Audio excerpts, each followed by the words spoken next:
We were promised regular order. That's what our conference had started out as, with rules and promises to the American people that we would bring regular order back to Congress. Speaker Johnson has betrayed that by passing 3 CRs and then forcing us to pass to vote on a 2-part omnibus, the second one being today. He also only gave us, I don't even know how, we had 1 day basically to read 1,012 pages, breaking the 72-hour rule. This is a betrayal of the American people. This is a betrayal of Republican voters. And the bill that we were forced to vote on forced Republicans to choose between funding to pay our soldiers and in doing so, funding late-term abortion. This bill was basically a dream and a wish list for Democrats and for the White House. It was completely led by Chuck Schumer, not our Republican Speaker of the House, not our conference, and we weren't even allowed to put amendments to the floor to have a chance to make changes to the bill. I filed the motion to vacate today, but it's more of a warning and a pink slip. I respect our conference. I paid all my dues to my conference. I'm a member in good standing, and I do not wish to inflict pain on our conference and to throw the House in chaos. But this is basically a warning, and it's time for us to go through the process, take our time, and find a new Speaker of the House that will stand with Republicans and our Republican majority instead of standing with the Democrats. Does that mean that is a warning? If it's a warning, if it's a warning, does that mean that you're actually not going to go through and force this vote? No, I will. There's nothing that can convince you to back off. There's not a time limit on this. It doesn't have to be forced and throw the House into chaos. I don't want to put any of our members in a difficult place like we were for 3.5 weeks. We're going to continue our committee work. We're going to continue our investigations. There's a lot of good investigations going that have to be able to proceed, and the American people deserve that. But I'm not saying that it won't happen in 2 weeks or it won't happen in a month or who knows when. But I am saying the clock has started. It's time for our conference to choose a new speaker. Do you believe that there are more Republicans who support this push? And ultimately, if this does get filed, it could lead to exactly what you're saying: more chaos, more paralysis. Does the House Republican conference want to move forward with that? It's filed, but it's not voted on. It only gets voted on until I call it to the floor for a vote. Right. Jeffries has said he would help potentially, or not he would help, but the Democrats might be willing to help him survive if there was a motion to vacate. Are you worried about putting Johnson in a position where he would actually be beholden to Democrats? I'm not worried about that at all. I'm not worried about that at all. I don't think that the American people, Republican voters across the country, want to see a Republican speaker that's held in place by Democrats. You're not. This is not exactly what people want. So what do you need? What do you need to see? Who would you like to see as speaker? This will be up to our conference. Our conference works together to choose a speaker, and we need a speaker that supports all of us, not a speaker that breaks the 72-hour rule, will not let us vote on amendments or introduce amendments to major funding bills.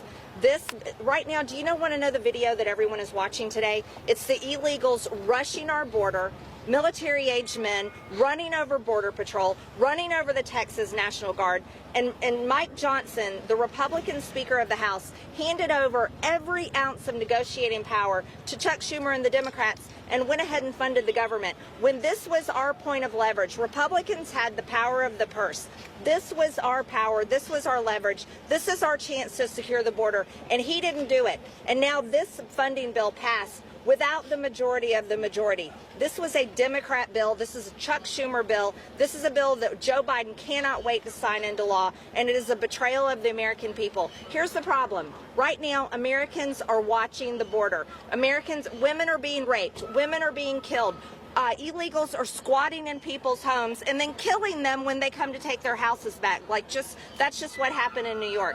We're done. We're absolutely done. What do you need to hear? What do you need to hear from the speaker or anything else to not move forward? What will change your mind to not move forward? He heard from everyone all week long. Do not break the 72-hour rule. He heard from all of us. He heard from all of us all week long. Allow us to introduce amendments. Allow us to do our jobs. Allow us to represent the districts that voted for us and sent us here. We want a secure border, and the Senate proposal of legalizing 5,000 people coming across the border every day is not securing the border. And this is giving up every point of leverage we have.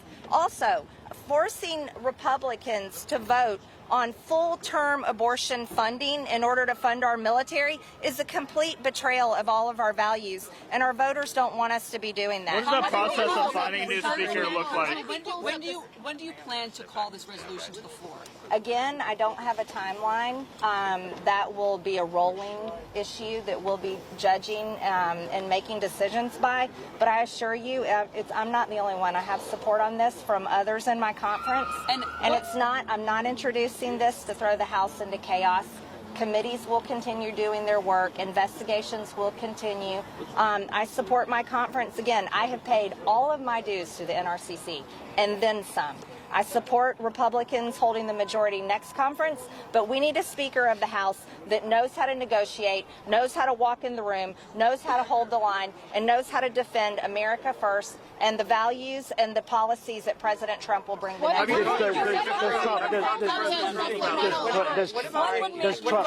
said that it's time to start the process to find a new speaker. What does that process look like without the motion to vacate? That process allows everyone to have discussions and internal meetings and conversations. And it allows other people to step forward and say they're willing to run for speaker. So should we saw that in the fall? Should Johnson step down from speaker?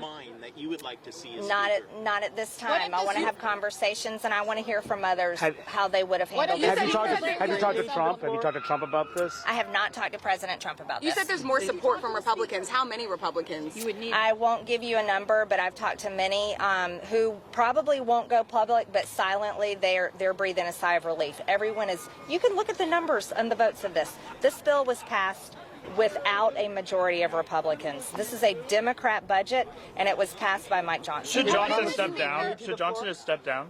That'd be a choice that he would have to make, but we're going to have to find a new speaker. You saw what happened in the fall. We saw one speaker candidate after another fall short of getting the votes necessary. Even narrower now. You can't. I mean, how could you possibly even find someone to succeed Mike Johnson who could get the votes, keep this conference together, and not plunge this chamber into chaos? We're going to have to do it because the country is in crisis. We have a border invasion that's happening every single day. We have Americans under the age of 30, for the first time it's showing in all types of polling, have lost hope for their future. The younger generations can't afford to buy a home. Inflation is running rampant. Our country is in crisis, and we need real leaders that know how to fight, that know how to walk in a room and don't get rolled by the deep state, and don't get rolled by the Democrats, and don't get rolled into doing whatever it takes to maintain that power and position. We need a Speaker of the House that actually represents the people. This is the people's house. This is not Washington, D.C.'s house. This is the people's house. Hang on, he brings up Ukraine. He brings up Ukraine. You're calling this a pink slip, a warning sign. The bottom line, you want Speaker Johnson out. I wouldn't have filed a motion to vacate if I didn't. We need a new speaker. This is not personal against Mike Johnson. He's a very good man, and I have respect for him as a person, but he is not doing the job. The proof is in the vote count today. He passed a budget that should have never been brought to the floor, did not represent our conference, and it was passed with the Democrats and without the majority of the majority.